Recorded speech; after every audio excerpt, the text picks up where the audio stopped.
এই ধরে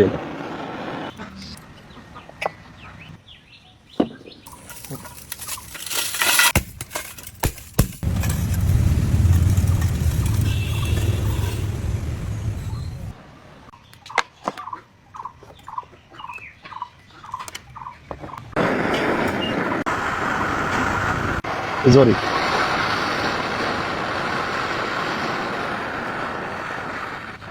আমি 20 বছর ধরে আমি এই শোপিস তৈরি করি, এই পুরাতন টিউবলাইট দিয়ে। এই দেখতেছেন, এই এখন আপনাদের এই বক পাখি বানাই আমি দেখাচ্ছি, আপনারা দেখতে থাকেন।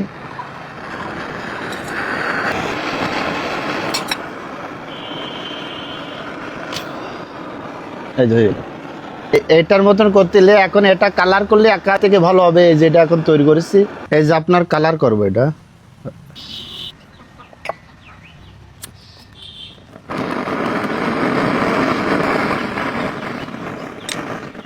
এই যে আপনার কালার হয়ে গেছে। এত সময় একরকম দেখছেন, এই দেখেন একবার সৌন্দর্য করে দিছি।